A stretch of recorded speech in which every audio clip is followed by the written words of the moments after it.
wabarakatuh. Selamat siang Bu Yani. Waalaikumsalam warahmatullahi wabarakatuh. Selamat siang Pak Aklis.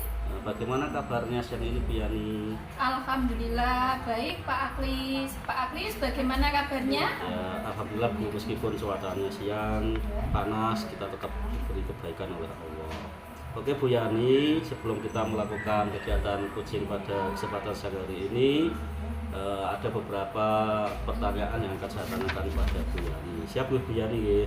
Iya Pak. Mengenai rubrik penilaian yang pertama yaitu kegiatan coach dan coachee akan saya amati sesuai dengan rubrik penilaian. Apakah nanti dalam kegiatan ini Bu Yani sudah sesuai dengan alur kita atau belum? Itu yang pertama. Yang kedua, pemberian pertanyaan berbobot pada coachee. Yang ketiga, bagaimana coachee merespon pertanyaan-pertanyaan dari coachnya atau dari sampean. Tidak lupa bahwa coach harus menyesuaikan dengan prinsip coaching, yaitu yang pertama kemitraan, proses kreatif, dan memaksimalkan potensi. Itu nggih motif Bu Yani. Oke Pak. Lanjut, pertanyaan pertama yang akan saya tanyakan adalah ini Bu.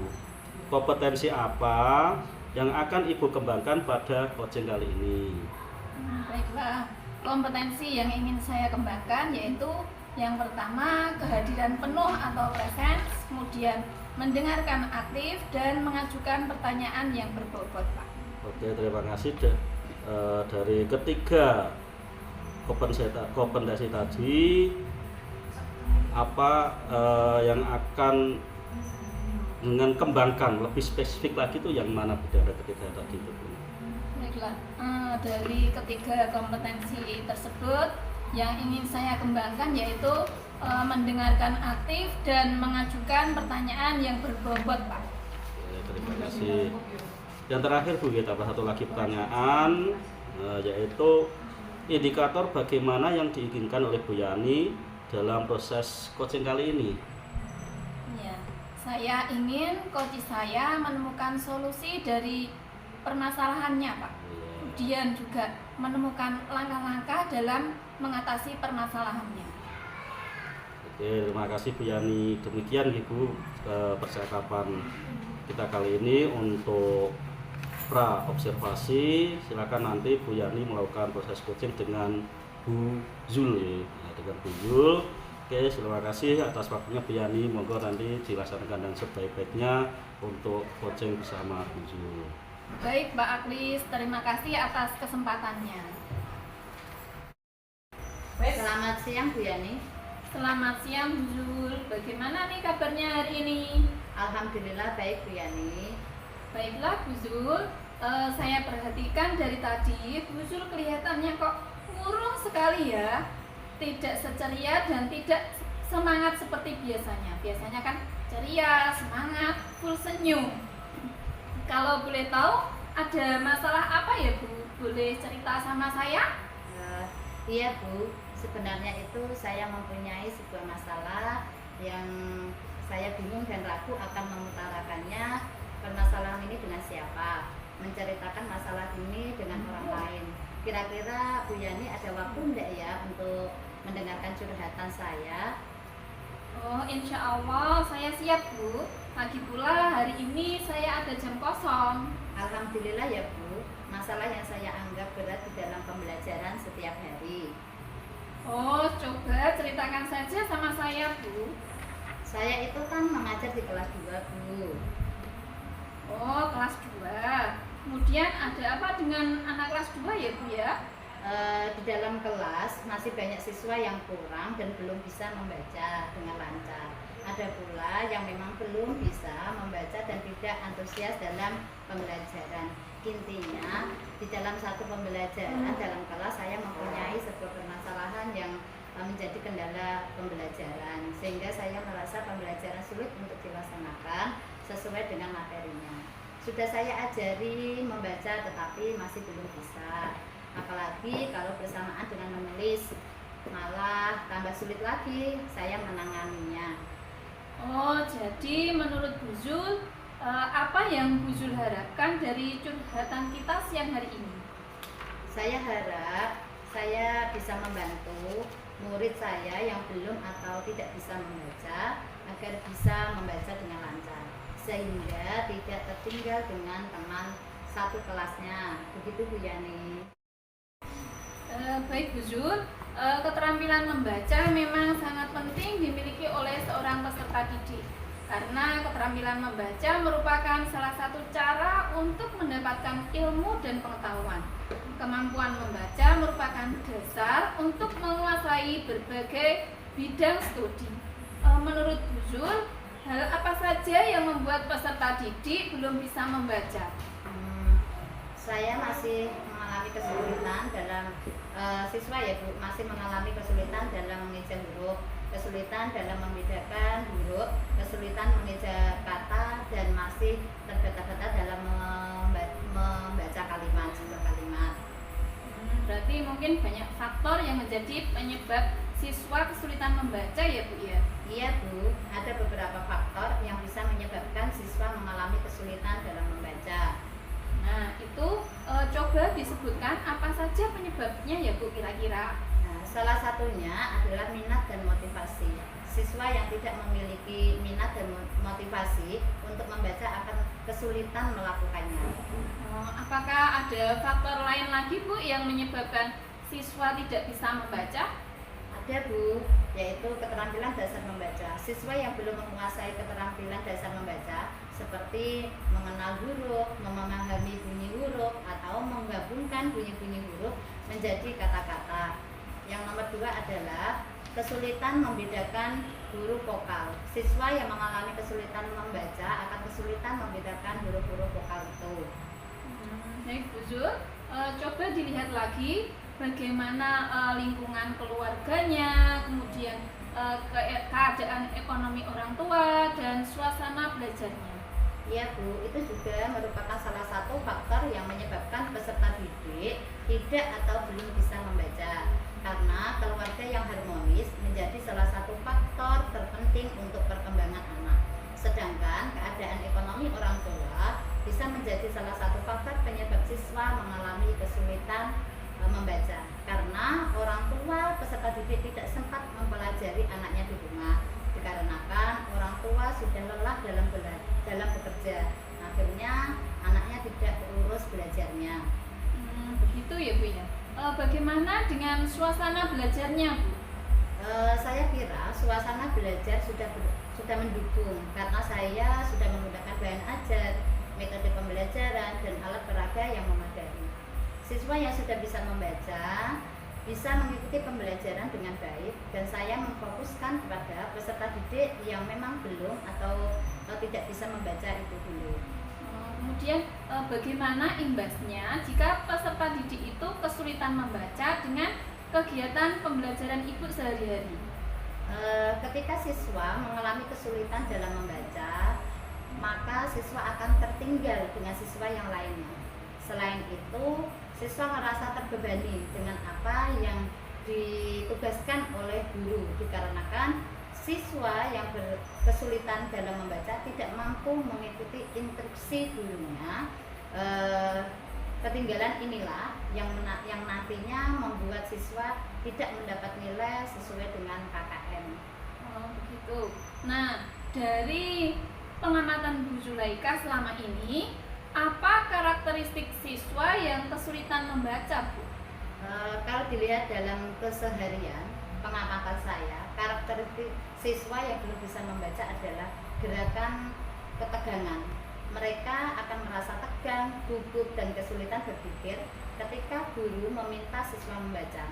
Mengerutkan dahi dan nada suara akan terdengar lirih karena mereka merasa takut dan tidak percaya diri.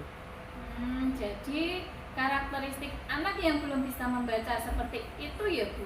Menurut Bu Zul, fokus anak tersebut dalam pembelajaran dari angka 1 sampai 10 sudah ada pada angka berapa ya Bu? Kalau saya melihatnya itu baru di angka 5 Bu. Oh, baru di angka 5. Ya, karena membacanya juga belum lancar. Menulis juga sudah lumayan, tetapi menulisnya hanya meniru saja.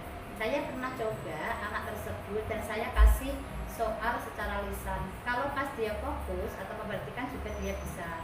Setelah beberapa hari saya ajari membaca. Ini anak tersebut sudah sedikit bisa membaca dan bisa membedakan huruf vokal maupun huruf konsonan. Nah, ini kan Bu Zul fokus muridnya masih di angka 5. Kira-kira harapan Bu Zul murid akan mencapai fokus di angka berapa ya Bu? Dengan keadaan yang seperti itu, maka dan adanya faktor dan karakteristik di atas, saya ingin fokusnya di angka 8 dulu Bu. Apa ya mungkin bisa Ibu melakukan untuk membantu murid mencapai angka 10 itu? Sebenarnya saya sudah sering berkomunikasi dengan orang tua siswa itu. Jawabannya juga baik dan mau mengajari anaknya di rumah. Tapi waktu saya mencoba memberi buku latihan membaca untuk dibaca di rumah, keesokan harinya anaknya ada yang tidak berangkat. Saat ketemu dengan orang tuanya, saya tanya mengapa anak itu kok tidak berangkat atau tidak pergi ke sekolah. Kata orang tuanya takut kalau untuk disuruh untuk membaca. Jadi kalau dari pengamatan Ibu Zulaika, perlakuan seperti apa yang diharapkan oleh anak itu? Perlakuan yang saya harapkan adalah anak diperhatikan dan didampingi belajarnya secara terus-menerus. Bagaimana cara Bu Zul memperhatikan dan mendampingi belajar anak tersebut, Bu? Saya akan membuat strategi agar murid-murid yang belum bisa membaca bisa membaca. Oh iya, baiklah Ibu. Nah, jadi sekarang apa rencana Bu Zulaika untuk menyelesaikan masalah tersebut? Saya akan melakukan strategi dalam mengatasi masalah yang mengalami kesulitan membaca, yakni dengan cara mengubah belajar peserta didik. Nah, bagus itu ya Bu Zul ya. Nah, strategi yang bagaimana yang akan diterapkan untuk menjadikan peserta didik itu bisa membaca? Strategi yang akan saya lakukan antara lain adalah memastikan peserta didik itu mengenal huruf dengan baik, mengajak peserta didik memahami kata yang dibaca, belajar dengan kartu baca, memperkuat pemahaman fonemik, belajar membaca dengan cara didikte, baca buku dengan tepat, dan visualisasi dengan menggunakan alat visual seperti poster, flashcard atau gambar abjad yang menarik, dan buku pelajaran membaca cepat yang itu ada di jilid-jilidnya seperti itu. Terus yang tidak kalah pentingnya adalah kolaborasi dengan orang tua, mengajak kerjasama dengan orang tua agar bisa menyisihkan waktunya atau meluangkan waktunya mengajari anaknya di rumah. Bagus sekali Bu Zul. Jadi perhatian orang tua itu juga sangat utama ya Bu ya. Iya. Ya, semoga berhasil ya Bu rencana yang akan dilakukan oleh Ibu Zulaika. Nah, kemudian apa komitmen Bu Zul terhadap rencana Ibu tadi? Saya berkomitmen selalu melaksanakan strategi di atas untuk siswa yang belum bisa membaca.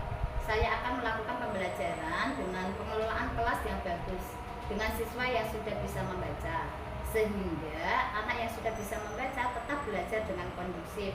Saya akan membuat pembelajaran mengasyikkan, menggunakan media pembelajaran yang sesuai dan menarik, menggunakan banyak sumber belajar untuk eksplorasi materi, sehingga para siswa dapat menjalankan merdeka belajar dan saya dapat membuat suasana pembelajaran yang kondusif. Siswa senang dalam kegiatan pembelajaran. Saya serahkan pemilihan sumber belajar kepada siswa-siswa semuanya. Wah, bagus sekali ya Bu Yul ya. Saya sangat mendukung rencana Bu Zul tadi. Mudah-mudahan semua bisa berjalan dengan lancar dan bisa dilaksanakan sesuai dengan harapan yang Ibu Zulaika sudah rencanakan tadi. Terima kasih Bu Yani atas waktu yang diluangkan kepada saya untuk mendengarkan sharing saya, curhat saya, sehingga saya bisa memberikan memberikan strategi-strategi tadi yang sudah saya utarakan tadi, dan semoga kita menjadi guru yang selalu dirindukan kepada murid-murid semuanya. Amin. Amin. Bu ya. Yani, selamat siang. Waalaikumsalam Pak Aklis. Selamat siang Pak Aklis. Tadi Bu Yani sudah melakukan proses coaching dengan Bu Bu ya. Iya Pak. Berjalan Alhamdulillah, dengan Pak. baik Bu ya. Ya. Baik Bu Yani, ada beberapa pertanyaan saya selaku observer. Saya boleh bertanya Bu ya nanti ya? Ya silakan Pak. Pertanyaan yang pertama itu apa saja yang sudah Ibu lakukan pada coaching terkait indikator ketercapaian yang diinginkan?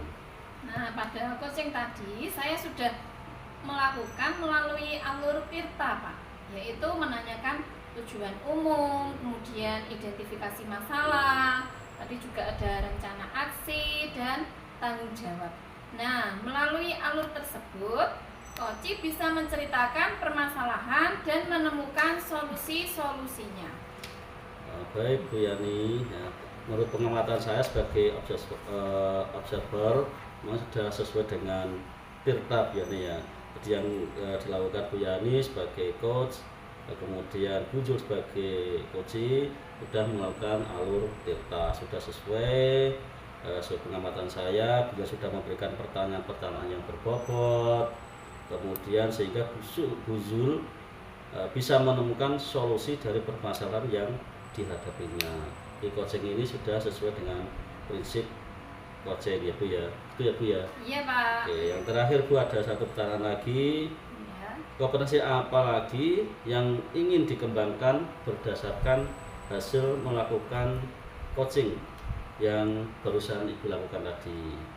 Kompetensi yang ingin saya lakukan yaitu saya bisa lebih memahami alur Tirta Pak, sehingga bisa melakukan coaching lebih baik lagi. Oke, Bu Yani. Baik Bu Yani, semoga kedepannya kita bisa melakukan coaching lebih baik lagi gitu Bu Yani ya. Amin. Ya, demikian observasi kita kali ini, semoga bermanfaat bagi kita. Dan pertemuan ini kita tutup dengan alhamdulillah bersama-sama. Alhamdulillahirabbil alamin. Wassalamualaikum warahmatullahi wabarakatuh. Waalaikumsalam warahmatullahi wabarakatuh.